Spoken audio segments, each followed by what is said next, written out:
ओम शांति। ओम शांति। शिव बाबा सर्वशक्तिवान हैं और हम सब बाबा के बच्चे जब से ब्राह्मण जन्म लिया तब से ही मास्टर सर्वशक्तिवान भव का वरदान हमें बाबा से मिल जाता है। या हम कहें कि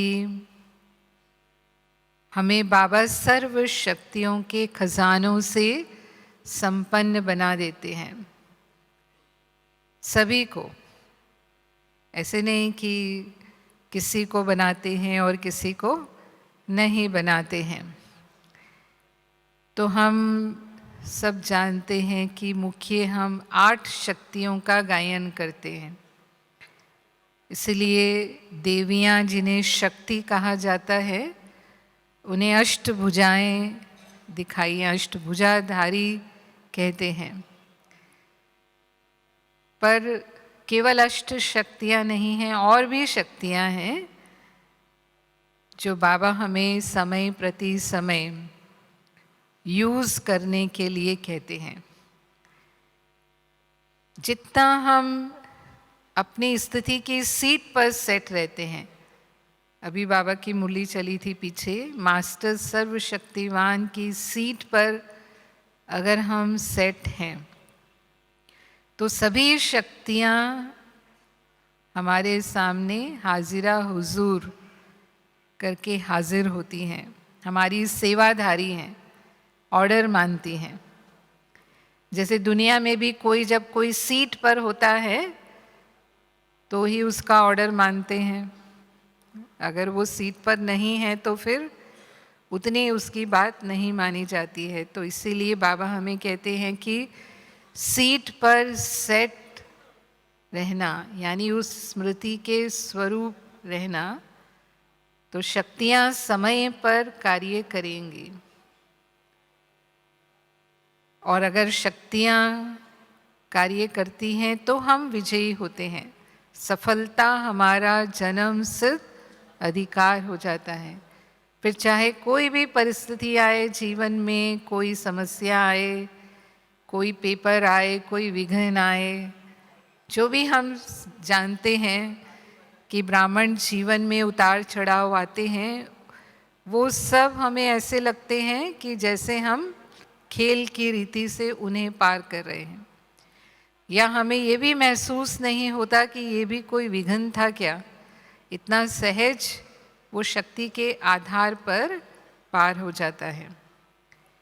तो वो शक्तियाँ यूज़ करना, बाबा ने प्रयोग के ऊपर पूरी मुरली चलाई, अभी रविवार को जो मुरली चली। तो हमें जैसे सबसे मुख्य शक्ति कलयुग में जो चाहिए वो है सहन करने की शक्ति ना। कदम कदम पर हमें सहन करना होता है, व्यक्तियों को भी सहन करना होता है, तो फिर और कोई समस्याएं जो भी आती हैं उनके लिए भी हम ये कहेंगे, पर खास व्यक्तियों से ज़्यादा सहन करना होता है। तो हम शुरू से देखते हैं यज्ञ में, जब से स्थापना हुई है तब से विघ्न आते रहे हैं, कभी भी विघ्न कम नहीं हुए। आज भी जब भी हम ज्ञान में आते हैं तो पुरानी दुनिया के चलन और हमारा ब्राह्मण जीवन की दिशा बिल्कुल बदल जाती है। तो जो आत्माएं पहले हमारी सहयोगी होती हैं वही हमारे लिए विघ्न रूप बनने लगती हैं, क्योंकि हमारी दिशा बदल जाती है। जैसे ब्रह्मा बाबा को हमने देखा, लौकिक जीवन में बाबा सबके कितने लोकप्रिय थे, सभी के प्रिय थे, सभी उनका बहुत सम्मान करते थे, प्रतिष्ठित थे वो। लेकिन जैसे ही ज्ञान हुआ, शिव बाबा की प्रवेशता हुई, ओम मंडली बनी, तो उसी के साथ साथ बाबा की ग्लानि होने लगी और यहाँ तक कि लोग दुश्मन बन गए। दुश्मन बन कर के, क्रोधित होकर के अपशब्द बोलना, ये सब बाबा ने सहन किया। तो बाबा तभी भी मुस्कुराते रहे, कभी भी बाबा के चेहरे पर मुरझाने का चिन्ह, ये क्या हो रहा है, क्यों हो रहा है, हाँ, ये सब कब तक चलेगा, कितना सहन करेंगे, ऐसा कभी भी बाबा के मन में भी नहीं आया और चेहरे पर भी नहीं आया। तो ये है सहन करने की शक्ति कि कोई भी ऐसी स्थिति पैदा होती है, होती ही रहती है, हर एक के जीवन में होती है कि कोई ना कोई तो हमारे पेपर लेने वाले होते ही हैं। तो कोई हमारे ऊपर क्रोध करते हैं और जब क्रोध करते हैं तो फिर ऐसे ही शब्द बोलते हैं जो नहीं बोलने चाहिए, अपमान करते हैं, इंसल्ट करते हैं, और उस समय भी हम मन से शांत रहें, हमारे मन पर जरा भी उसका असर ना आए, वो आत्मा हमें दुश्मन नहीं लगे। बाबा कहते हैं ना, ऐसे समझो कि वो अब शब्दों की नहीं फूलों की वर्षा कर रही है। सोच सकते हैं ऐसा कि कोई हमें अब शब्द बोल रहा हो, हमारी इंसल्ट कर रहा हो, और उसे हम महसूस करें कि नहीं, ये तो हमारी प्रशंसा कर रहे हैं। फूल मतलब क्या? हमारी तारीफ कर रहे हैं। ऐसा परिवर्तन कर सकते हैं।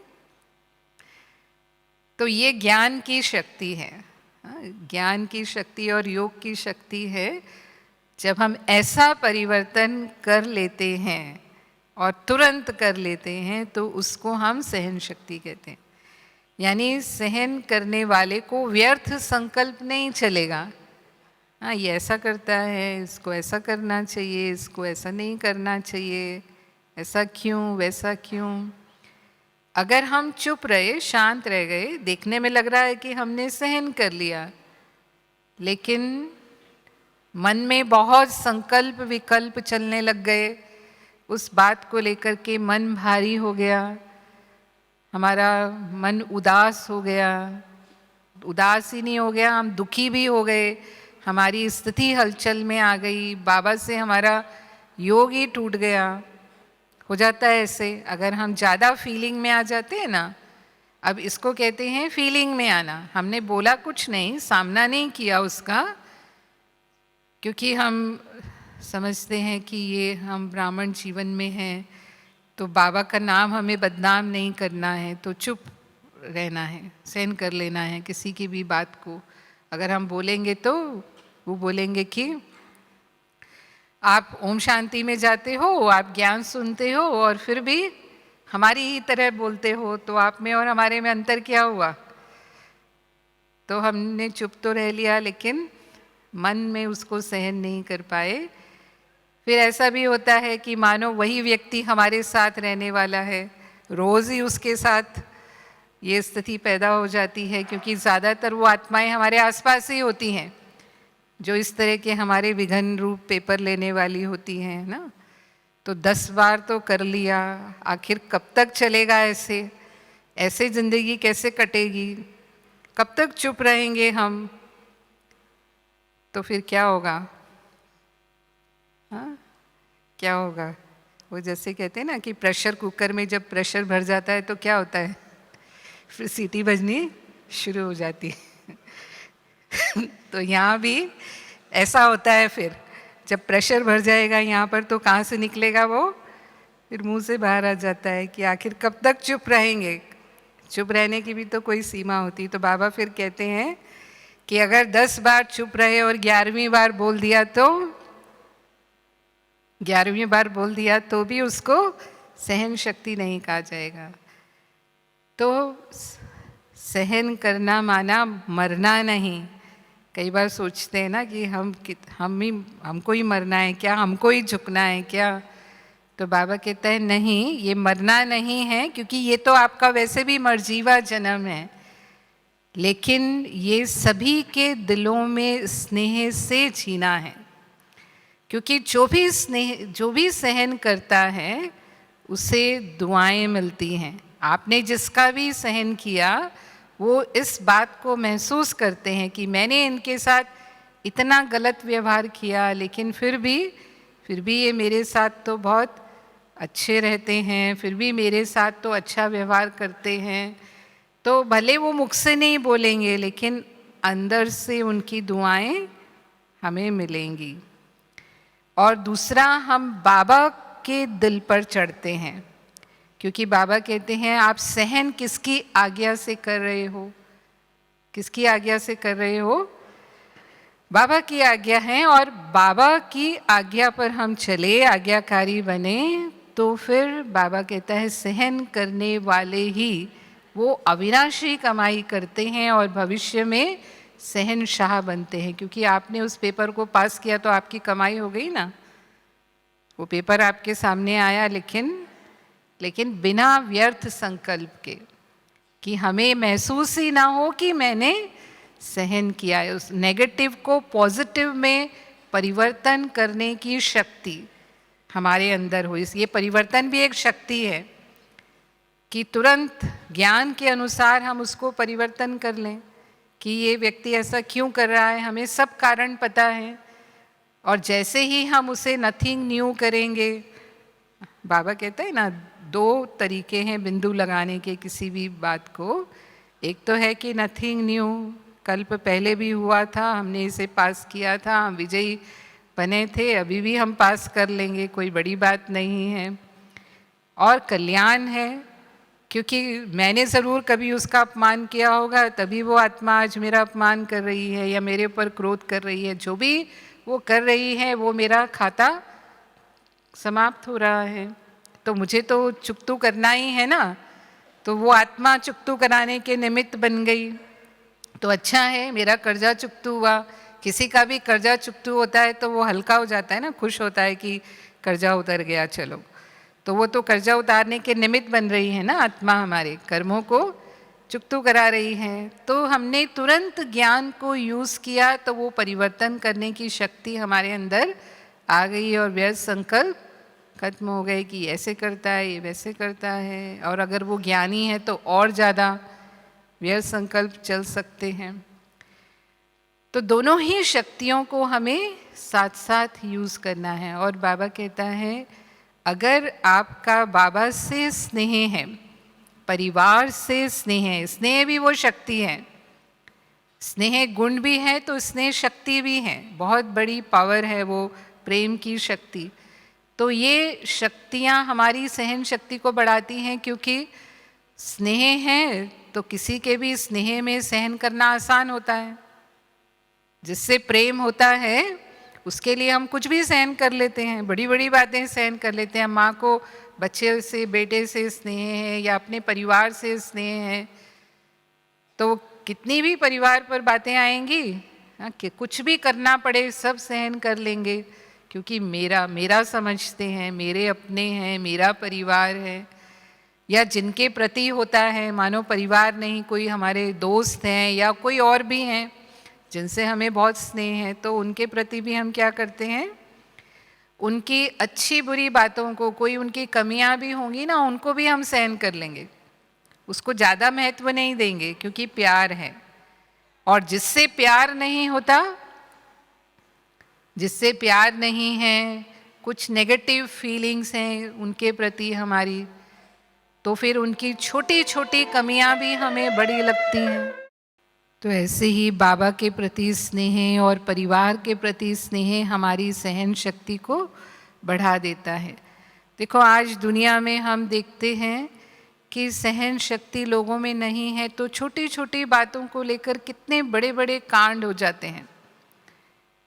ऐसे ऐसे समाचार होते हैं अखबारों में, बात कुछ भी नहीं थी और इतना ज़्यादा दो के बीच में विवाद होता है कि वो जैसे कहते हैं ना, 1 का 2, 2 का 4, 4 का 8, ऐसा करते हैं। बदला लेना, जैसे को तैसा देना, ईंट का जवाब पत्थर से देना, ऐसी लोगों की भावना होती है, तो हत्या तक कर देते हैं दूसरों की। माना वो क्रोध में इंसान का विवेक बिल्कुल ख़त्म हो जाता है। ऐसे ऐसे किस्से होते हैं। या नहीं तो ऐसे फीलिंग में आते हैं, इतना डिप्रेशन में चले जाते हैं कि अपना ही जीवन समाप्त कर देते हैं। ऐसे भी खबरें होती हैं। जैसे एक हमने समाचार पढ़ा कि एक बार एक लड़की जो है वो मॉडलिंग के फील्ड में काम कर रही थी, तो ये फील्ड में जैसे होता है कि बार बार पार्टियां वगैरह करते रहते हैं और वो पार्टियां चलती हैं देर रात तक ना, ज्ञानी लोगों की बात है। तो देर रात घर से आना, घर पर आना, फिर वहाँ तो ये ड्रिंक करना भी शुरू हो जाता है, कई लोग ड्रग्स लेना भी शुरू कर देते हैं, यहाँ तक कि लड़कियाँ भी ये सब करना शुरू कर देती हैं। तो जब माँ बाप ने ये सब देखा तो निश्चित है कि माँ बाप ऐसा तो अपने बच्चों से कभी अपेक्षा नहीं करते हैं ना। बच्चे जो करना चाहते हैं कई बार वो करने देते हैं, पर ये ज़रूर सोचते हैं कि बच्चे गलत रास्ते पर तो कम से कम न जाएं। तो जब माँ बाप ने ये सब देखा, ये सब लक्षण उसके देखने शुरू किए कि देर रात फिर ड्रिंक भी करना इसने शुरू कर दिया है, तो उन्होंने उसको टोका। और वो लड़की ने जवाब तो कुछ नहीं दिया, और वो कुछ कारण से थोड़ा डिप्रेशन में चल रही थी, क्योंकि फिर ऐसे लोगों का ऐसे भी होता है ना कि उनके कोई ना कोई फ्रेंड, बॉयफ्रेंड होते हैं, फिर उसने उसको धोखा दे दिया है ना, तो उसके कारण वो थोड़ा डिप्रेशन में थी। और जब माता पिता ने भी उसको बोलना शुरू कर दिया तो उसने कुछ बोला तो नहीं। दूसरे दिन छुट्टी थी, आई पार्टी से आई, दूसरे दिन संडे था, तो संडे को उसने दिन में अपने कमरे में थी, अपने लिए फंदा बनाया और अपने को लटका के ख़त्म कर दिया। तो जरा सी बात जीवन में ऊपर नीचे हुई, उसको सहन नहीं कर सकते। अब माँ बाप का तो फ़र्ज़ है ना कि वो अपने बच्चे को सही दिशा दिखाएंगे ही, उसे क्या करना चाहिए क्या नहीं करना चाहिए। या जीवन में ये स्थितियाँ तो पैदा होती ही रहती हैं, जो हमने कहा, बाबा भी हमें कहता है, निंदा स्तुति मान अपमान, जय पराजय हानि लाभ सुख दुख, ये सब जीवन में चलते ही है ना। तो हमारे को बाबा इतनी शक्ति देता है कि ये कोई भी उतार चढ़ाव आ जाए हम उसको पार कर पाते हैं, क्योंकि बाबा हमारे साथ हैं और वो शक्ति को हम यूज़ कर लेते हैं समय पर। बाबा से वो हमें शक्ति मिली है, तो हमारे लिए वो बातें इतनी बड़ी बनती ही नहीं। और दुनिया में लोग छोटी छोटी बातों को कितना बड़ा बना देते हैं। तो मैंने एक किस्सा सुनाया, ऐसे कितने किस्से दुनिया में होते हैं। फिर है समाने की शक्ति। अब सहन करने के साथ साथ समाने की शक्ति भी चाहिए, क्योंकि हम रहते हैं परिवार में, प्रवृत्ति में, तो हम अकेले तो नहीं रहते, समाज में रहते हैं, या अगर हम सेंटर पर भी रहते हैं, यज्ञ में भी रहते हैं, तो भी समर्पित हैं, तो भी संगठन में रहते हैं। तो फिर हर एक के संस्कार अपने अपने हैं, गुण भी हैं तो कमियां भी हैं, हमें सबको समाना है। और वो समाने के लिए हमारा हृदय विशाल चाहिए, जो हम उदाहरण दिखाते हैं सागर का, कि सागर जैसा जिसका विशाल हृदय है, जैसे बाबा है, बाबा बेहद का है, तो बाबा सबके कुछ भी होता है पुरुषार्थ में कैसे भी चलते हैं, लास्ट नंबर भी चलते हैं, तो भी बाबा क्या जवाब देते हैं, बाबा देखकर मुस्कुराते हैं। माना बाबा के अंदर वो इतनी समाने की शक्ति है, क्योंकि वो सागर है, तो कभी भी बाबा को हमारी कमियां नहीं दिखाई देती। बाबा के सामने हम जाएंगे तो बाबा हमें वो हमारे गुणों से ही, हमारी विशेषताओं से ही हमें देखते हैं, दृष्टि देते हैं, वरदान देते हैं। तो बाबा के समान ही हमारा दिल हो, इतना बड़ा हो। लेकिन अगर हम कमियां नहीं समा सकते तो हम क्या करते हैं, इधर उधर बात करते हैं, इसको बोलते हैं कि ये ऐसे हैं, ये ऐसे करते हैं। आप समाचार, इसको समाचार की लेन देन करना समझते हैं, पर चिंतन कहता है बाबा इसको, या झरमुई झंगमुई करना। और अगर हमने एक को कहा तो वो एक के भी कोई ना कोई एक होते हैं, वो उसको कहेंगे, और कई बार बात उसी रूप में नहीं फैलती है, लेकिन वो रूप उसका बदलता जाता है, तो बहुत अनर्थ हो जाते हैं।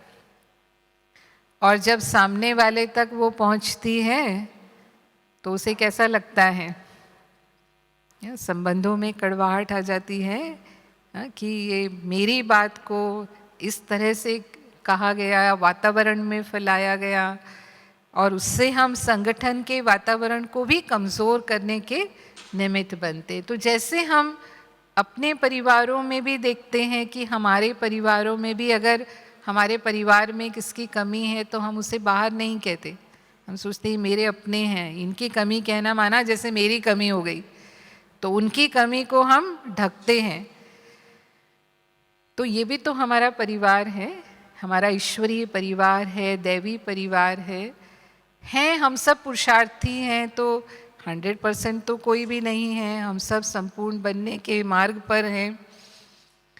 तो हर एक के पुरुषार्थ की गति भी अपनी अपनी है, तो ये हमें हमेशा समझना है और किसी की भी कमियों को अपने चित्त पर लेकर उसका वर्णन हमें नहीं करना है। पर मानो कोई हमें सुनाता है, हम तो वर्णन नहीं करते, लेकिन कोई आकर के हमें सुना रहा है, तो फिर सुनना चाहिए, सुनना चाहिए। बाबा कहता है ये तो कथाएं होती है ना, तो कथाएं सुनने की तो आदत पड़ी हुई है। द्वापर युग से हमने कथाएं सुनी, तो जब ये कथाएं सुनते हैं तो रस आता है, अच्छा ऐसे हुआ, अच्छा फिर क्या हुआ, फिर ये भी हुआ। लेकिन रस लेने की बजाय अगर आप उनको रोक सकते हो, नहीं सुनना है, और आप युक्ति से उनको बदल सकते हो, माना हम बात ही बदल दें ना, उन्होंने सुनाना शुरू किया, हमने समझ लिया कि ये इनकी बात करेंगे, तो हम कुछ ज्ञान की बात निकाल करके बोलना शुरू कर दें तो वो बात ही ख़त्म हो जाएगी। पर कई बार हमारे कोई बड़े ही हमसे कह रहे हैं, जिनके आगे नहीं कह सकते, हम चुप रहना पड़ता है, सुनना भी पड़ता है। तो फिर अगर सुनना पड़ता है, मानो मजबूरी है, कोई ऐसी आत्मा है जिसको हम रेस्पेक्ट करते हैं और उनको हम मना नहीं कर सकते, पर वो हमको फेथ करके कुछ बात सुना रहे हैं जिसे नहीं सुनना चाहिए, तो सुन लिया, लेकिन सुनते हुए भी जैसे हमें नहीं सुनना है, क्योंकि हम जिम्मेवार तो हैं नहीं, हमें उसमें कुछ करना नहीं। अगर हम जिम्मेवार हैं, हमें कोई निर्णय लेना है, तब बात अलग है कि हम उस पर चिंतन करके उससे कोई निर्णय दें। पर अगर हमें नहीं करना है तो जैसे कि मैंने सुना ही नहीं, इसलिए कहते हैं भगवान ने 2 कान दिए हैं, एक कान से सुनो और दूसरे कान से निकाल दो, है ना। ऐसे नहीं कि एक कान से सुनो, दूसरे कान से निकलती नहीं है, वो मुंह से आ जाती है ना, क्योंकि दोनों कानों के बीच में क्या है, मुंह है। और कहते हैं कान का जो शेप है ना, वो क्वेश्चन मार्क का है, तो कोई भी बात कान के अंदर जाती है तो बीच में दिमाग भी है, तो दिमाग में प्रश्न शुरू हो जाते हैं, और जब प्रश्न शुरू होते हैं उसके बारे में, अच्छा हमने तो ऐसे समझा नहीं था, ये ऐसे भी हैं क्या, हाँ ऐसे दिखते तो नहीं है, ये लगता तो नहीं है, इनके व्यवहार से तो ऐसा नहीं समझा था, माना तरह तरह के प्रश्न मन में आए और फिर मुख से बाहर आना शुरू। तो ये हमें जो बाबा ने सिखाया है कि हमें कभी भी, क्योंकि बाबा कहता है ये भी हमारे सूक्ष्म पाप बनते हैं, हम इसे कई बार बहुत हल्के रूप से ले लेते हैं, लेकिन ये भी बाबा की अवज्ञा है। और जब ये सूक्ष्म पाप का बोझ बढ़ता है आत्मा पर, तो फिर हमें लगता है कि हम बाबा को याद तो करते हैं, लेकिन उतनी शक्ति का अनुभव नहीं होता, उतना सुख का अनुभव नहीं होता, उतना शांति का अनुभव नहीं होता, क्योंकि दिन भर में ऐसी कई छोटी छोटी गलतियां हम करते रहते हैं। और तीसरा परखने की शक्ति, और चौथा निर्णय करने की शक्ति। ये दोनों शक्तियां भी ब्राह्मण जीवन में हमें माया पर जीत पाने के लिए, या हम कहेंगे कि विभिन्न परिस्थितियों में विजयी बनने के लिए बहुत आवश्यक है। परखने की शक्ति है तो व्यक्तियों को परखने की शक्ति चाहिए।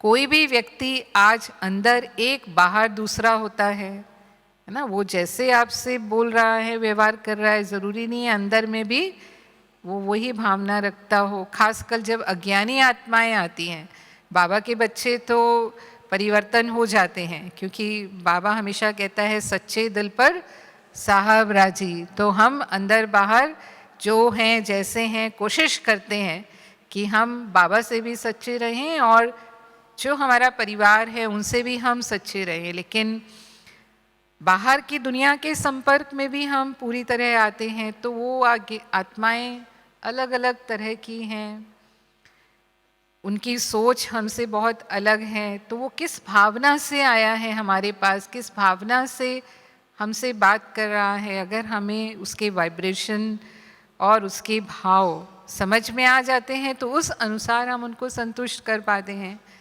और अगर वो आत्मा हमारे लिए ही, कई बार होता है ना कि वो हमें ही ये परखने के लिए आती है या हमारा ही कोई ऐसा टेस्ट लेना चाहती है, अच्छा ये इतना ज्ञान में चलते हैं, देखें अभी ये क्या करेंगे।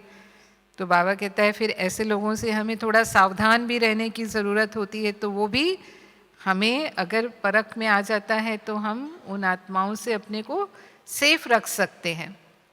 और तीसरी बात कि कोई ज्ञान सुनना चाहता है, कोई सचमुच जिज्ञासु होते हैं। अब अगर मानो वो जिज्ञासु हैं तो उन्हें क्या चाहिए? आत्मा को शांति चाहिए, प्यार चाहिए, क्योंकि पहले उसको कुछ चाहिए। जैसे आज मुरली में बाबा ने क्या कहा, भक्त आत्माएं क्या करती हैं, भगवान के सामने जाती हैं तो मांगते हैं। तो वो इसी भावना से आते हैं कि हम यहाँ जा रहे हैं, इनसे मिल रहे हैं तो हमें कुछ मिलेगा।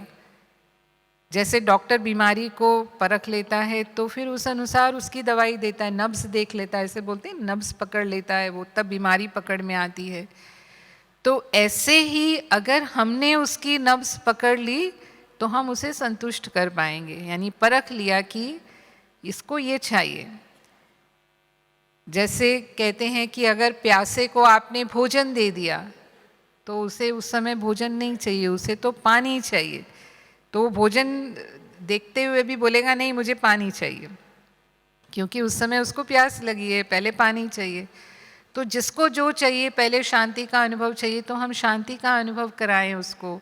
अगर उसे सुख चाहिए, प्यार चाहिए तो वो हम उसको अनुभव कराएं। फिर हम उन्हें ज्ञान की बातें सुनाएं। माना जो आत्मा का भोजन बाबा हमें देता है वो फिर बाद में भले हम दें तो वो स्वीकार करेगा। अगर पहले ही हम उसे ज्ञान की ऊंची ऊंची बातें बताना शुरू कर देंगे तो वो आत्मा अपना भाग्य बनाने से वंचित रह जाएगी, क्योंकि वो उसके लिए नहीं आई, वो फिर उसे कहीं और ढूंढना शुरू करेगी। तो ये परखने की शक्ति इसके लिए भी, व्यक्तियों के लिए भी और माया के लिए भी, क्योंकि माया भी अलग अलग रूप लेती है, एक ही रूप में नहीं आती है ब्राह्मणों के सामने, क्योंकि माया को पता है कि ये मुझे पहचान लेते हैं तो विजयी हो जाते हैं।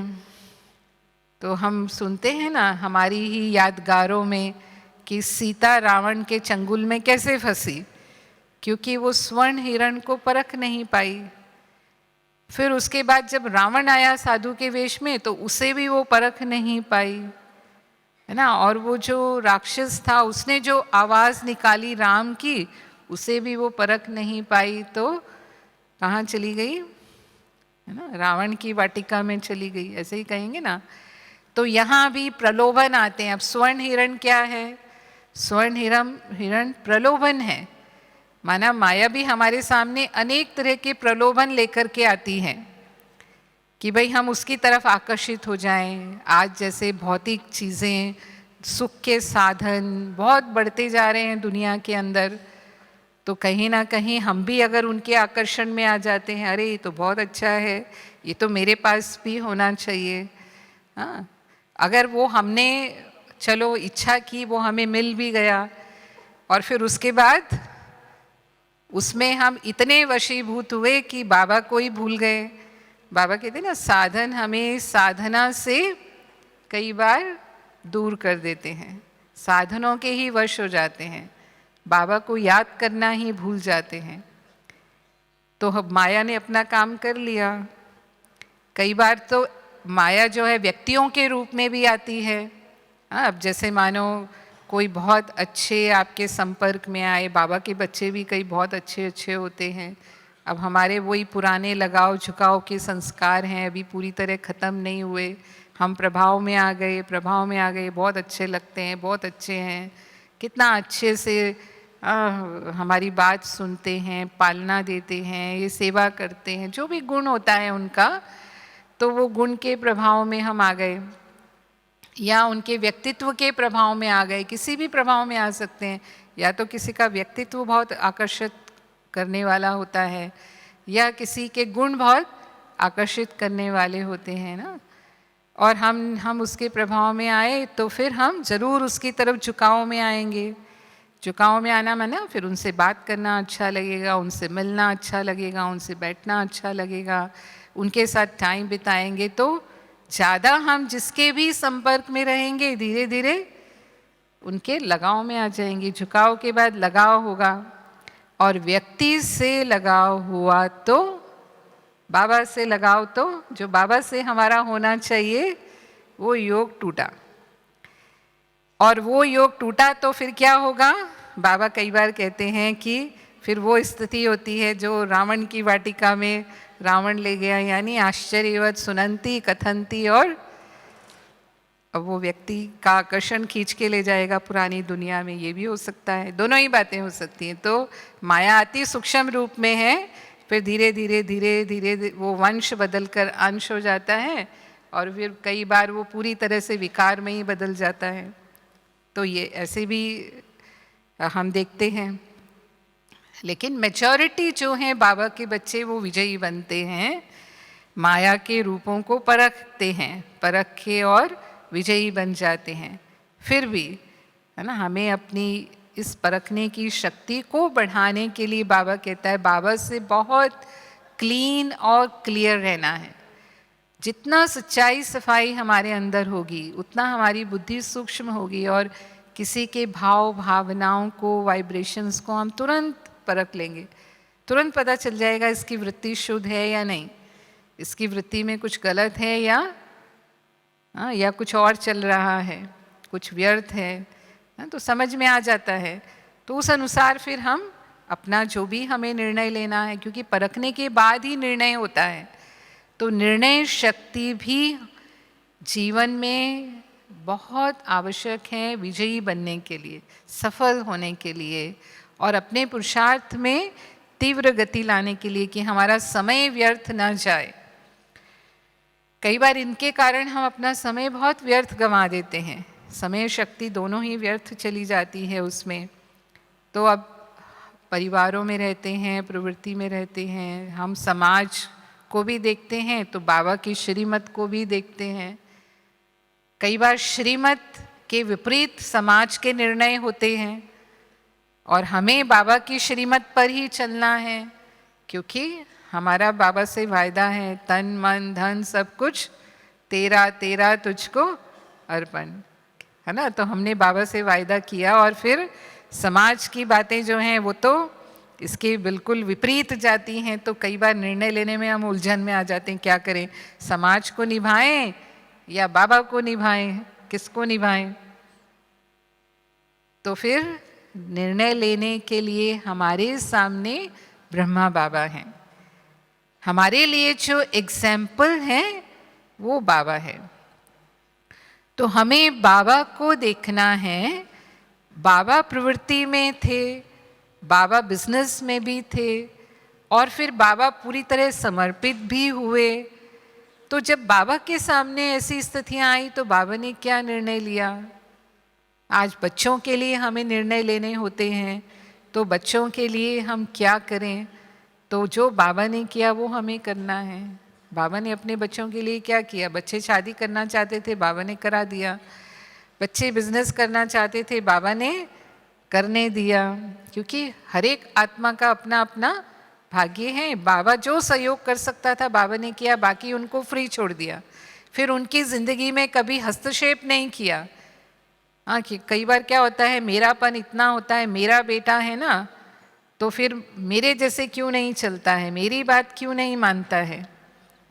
तो बाबा ने वो मेरापन नहीं रखा, बाबा के हैं, और जो उस आत्मा का भाग्य है वो आत्मा वो करेगी, उसको जो करना है वो करेगी। हाँ, बाबा फ्री रहे हमेशा, कभी भी इस बात को लेकर टेंशन में नहीं आए कि बेटा इतने समय तक यज्ञ में रहा और फिर चला गया, मानो। तो निर्णय लेने की बात कि बच्चों को शादी करना है या जो भी करना है, या कोई भी पारिवारिक हमारे जो संबंध होते हैं, समारोह होते हैं, समस्याएं होती हैं, उन सभी में भी बाबा को हमें निभाना है। ये ब्रह्मा बाबा ने सदा किया। कभी भी दुनिया को निभाने की बात बाबा ने नहीं सोची, क्योंकि एक ही जन्म हमें भगवान मिला है और वो भी कितना समय, थोड़ा सा समय हम बाबा के साथ हैं और यही हमारे साथ जाने वाला, ये हमारा कल्प कल्प का है, जिसको बाबा कहता है अभी नहीं तो कभी नहीं। उन आत्माओं से तो हम जन्मों से निभा रहे हैं, जन्मों से हम उनके साथ चलते आ रहे हैं। वो आज खुश होंगी, कल फिर नाराज़ हो जाएंगी, जो सदा खुश रहने वाले ही नहीं हैं। तो हमें जो बाबा ने श्रीमत दी वो ही करना है, चाहे भले वो थोड़ा समय के लिए नाराज़ हो जाए। तो ये निर्णय लेना, उसके लिए बाबा कहता है कई बार आप साक्षी हो जाओ। अशरीरी स्थिति में जितना हम अपने आप को सहज ले जा सकेंगे, निराकारी स्थिति में जब हम लाएंगे, वो साक्षी स्थिति होती है हमारी, जहाँ हम तीनों कालों से उस परिस्थिति को समझ सकते हैं और फिर हम सही निर्णय ले पाते हैं, जिसको कहते हैं कि मन व्यर्थ संकल्पों से मुक्त होना चाहिए। अगर बुद्धि बहुत ज़्यादा संकल्प विकल्प में उलझी हुई है, उसके कारण थक गई है, थक जाते हैं, बुद्धि कमज़ोर पड़ जाती है, क्योंकि बहुत सोचता रहेगा इंसान तो क्या फील करेगा। किसी बात को लेकर आप बहुत सोचते रहेंगे तो कैसा हो जाएगा, हाँ, मन बुद्धि कैसे हो जाएंगे, कमज़ोर हो जाएंगे, क्योंकि हम अपनी शक्तियों को ड्रेन करते जा रहे हैं। मन की पावर तो उसमें ही चली गई, तो अब मन क्या निर्णय कर पाएगा। तो इसीलिए उसमें ना जाकर के निराकारी स्थिति में बाबा के साथ बैठ गए और बाबा अपने आप हमें सही बात टच करता है कि ये होना चाहिए, ऐसा हमें करना चाहिए। और नहीं तो हमारे निमित्त भी हैं, उन निमित्त से भी हम राय कर सकते हैं, है ना। वो भी हमें बाबा के श्रीमत अनुसार राय देंगे कि ऐसी स्थिति में हमें क्या निर्णय लेना चाहिए। तो निर्णय शक्ति को समय पर यूज़ करना भी हमारे समय और शक्ति को बचत करके हमें विजयी बना देता है। सामना करने की शक्ति, बाबा ने हमें जो सामना करने की शक्ति दी है वो परिस्थितियों का सामना करना है, आपस में एक दो का सामना नहीं करना है ना। कई बार बाबा कहता है ना, इसमें भी परखने में कमज़ोर पड़ जाते हैं, जहाँ सहन करना है वहाँ सहन नहीं करते, सामना कर लेते हैं, और जहाँ सामना करना है वहाँ सहन कर लेते हैं। तो ये भी पता होना चाहिए, सही निर्णय होना चाहिए बुद्धि में कि कहाँ सामना करना है और कहाँ सहन करना है ना। नहीं तो फिर वो भी हम फेल हो जाएंगे कि हमने गलत कर दिया, गलत निर्णय लेकर के गलत व्यवहार कर्म कर दिया। तो सामना करने की शक्ति, जैसे परिस्थिति आई, मानो किसी की मृत्यु हो गई, अब हो ही जाता है, अकाले मृत्यु का समय है, कोरोना में सबने अनुभव किया। तो कईयों के जीवन में ये घटनाएं घटती हैं अनायास, अचानक, जो मन ना चित ऐसा हो जाता है। बिजनेस में ऐसा लॉस हो गया, मानो हम कोई ऐसा काम करते हैं, या कोई प्राकृतिक आपदा ऐसी आई जिसका हमारे परिवार पर, हम पर बहुत असर आ गया। कोई अनहोनी हो जाती है जीवन में, दुर्घटना हो जाती है, मानो चोरी हो जाती है, कहीं आग लग जाती है, कई कई बातें ऐसी ऐसी हो जाती हैं। तो जब ऐसी कोई परिस्थितियां पैदा होती हैं तो हमारी सामना करने की शक्ति हमारे बाबा के द्वारा दिए गए ज्ञान योग के आधार पर, प्लस बाबा हमारे साथ है, स्वयं सर्वशक्तिवान हमारे साथ है, तो हमें वो तूफान नहीं लगेंगे। बाबा कहता है तूफान तोहफा बन जाएगा, वो हमें लगेगा हमें आगे बढ़ाने का साधन है। इससे तो और ही हमारी उन्नति हो गई, क्योंकि हम अनुभवी हो जाते हैं। ये परिस्थितियां ही हमें अनुभवी बनाती हैं, परिपक्व बनाती हैं, और उनसे हम सीखते हैं।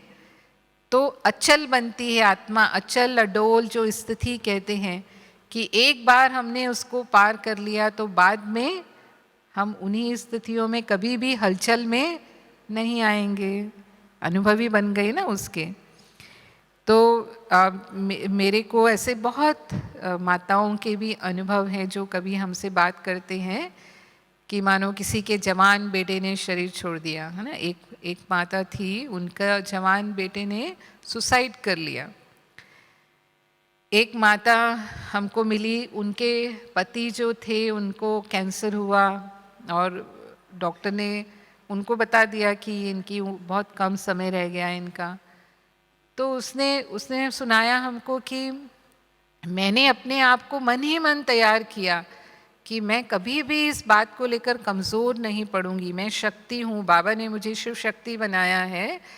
तो अगर पति की मृत्यु भी हो गई तो भी मेरे को हिलना नहीं है, अपने परिवार को मुझे अच्छी तरह से संभालना है और मुझे रोना भी नहीं है।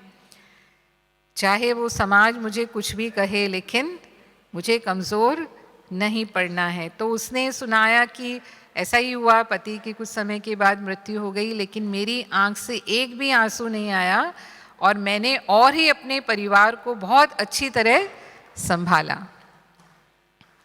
तो कौन सी शक्ति है ये? तो समय पर नष्टो मुहा बन गए तो पास हो गए ना।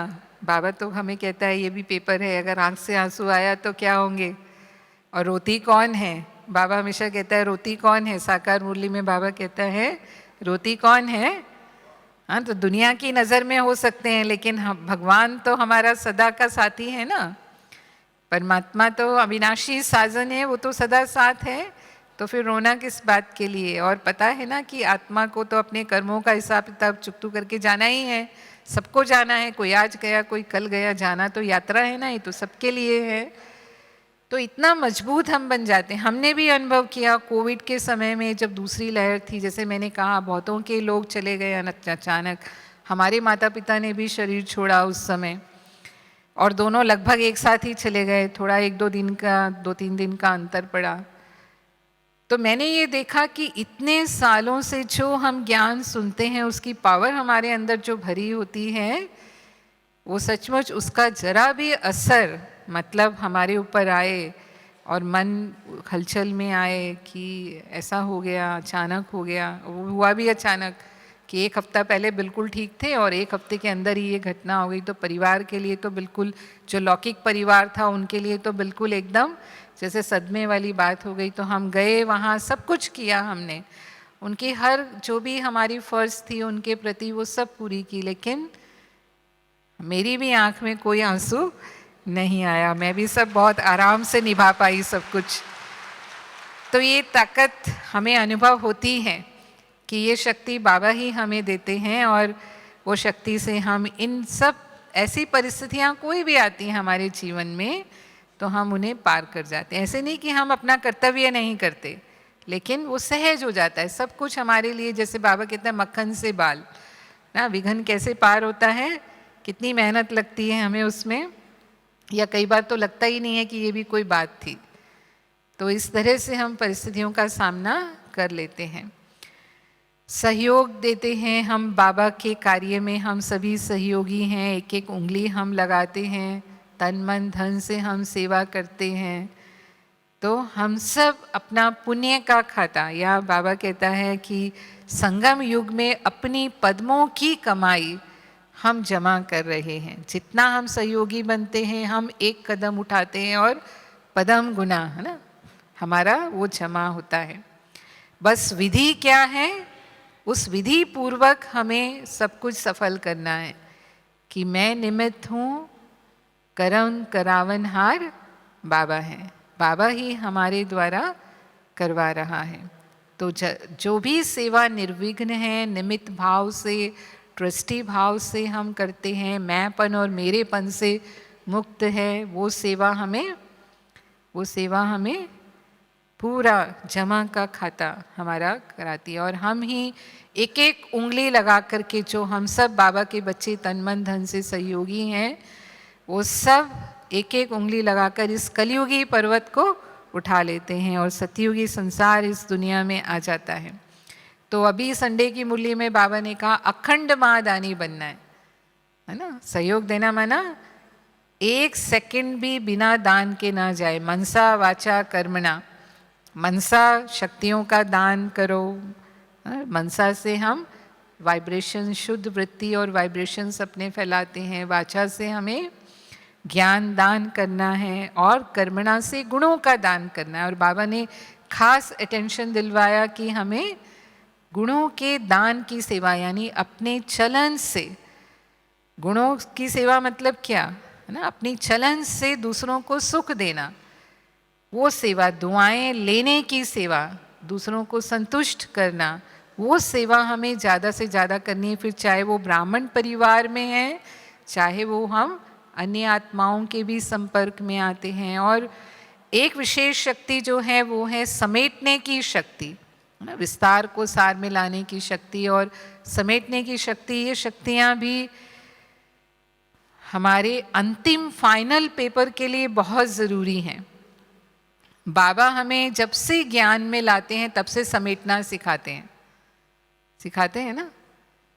एक सेकंड में हम आत्मिक रूप में अपनी देह से न्यारे होकर, देह के संबंधों से न्यारे होकर, देह के पदार्थों से न्यारे होकर आत्म रूप में स्थित हो जाएं। एक सेकंड में हम मन को इस दुनिया से पूरा न्यारा करके परम धाम में ले जाएं। ये क्या है?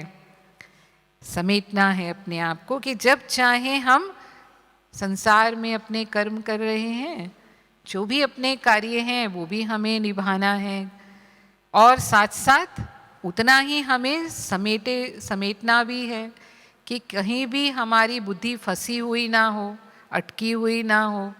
क्योंकि अंतिम पेपर में पास हम तभी हो सकेंगे जब उस समय तुरंत जो भी परिस्थिति है उससे बुद्धि को डिटैच करके मैंने अपनी स्थिति में, अपनी निराकारी स्थिति में बाबा की याद में अपने मन को स्थित कर लिया, देह से न्यारे हो गए, जो भी बातें हैं उनसे भी न्यारे हो गए, जो व्यक्ति हैं उनसे भी न्यारे हो गए। ऐसे नहीं, बाबा कई बार कहते हैं ना कि ऐसे याद आए कि भाई मेरा सेंटर क्या होगा, या मेरे घर का क्या होगा, मेरे बच्चों का क्या होगा, या जिज्ञासुओं का क्या होगा।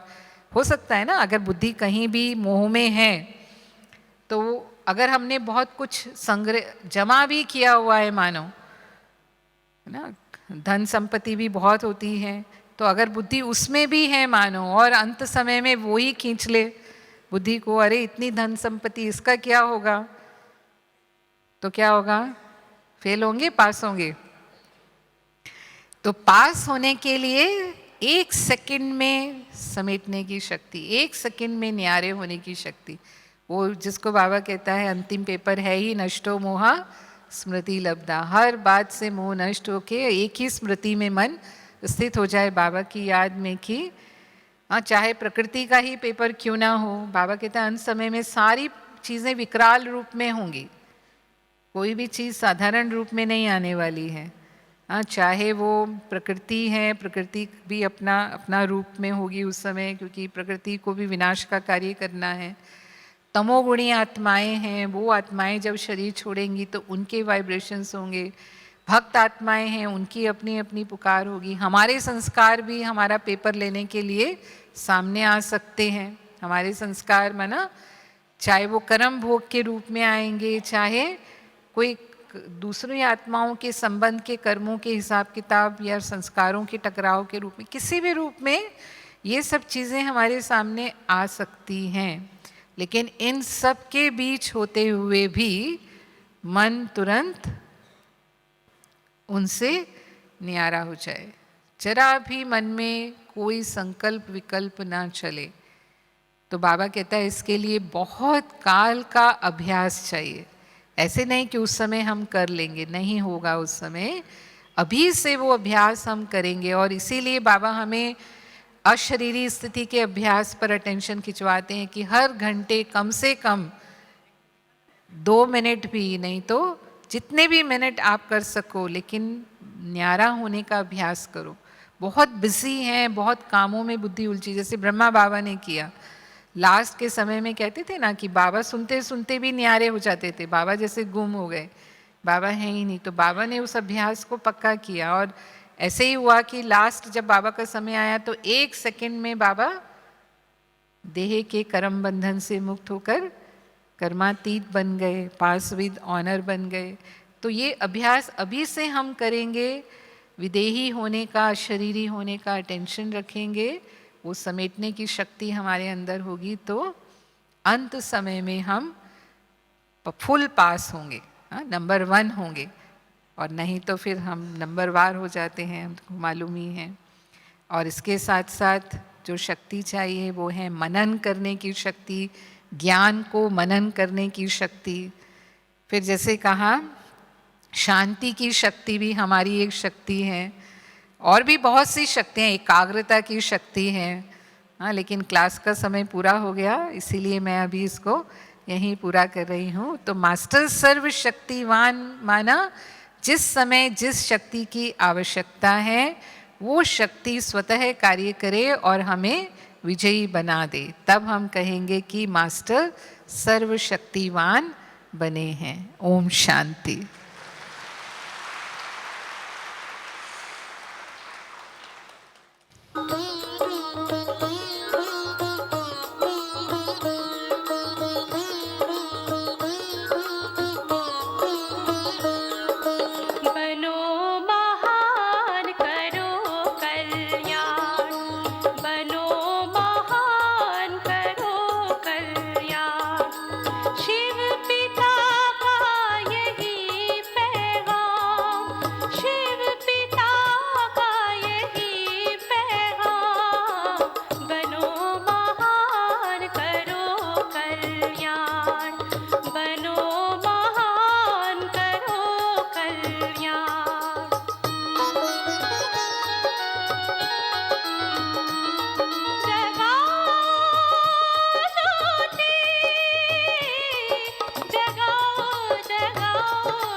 प्यार के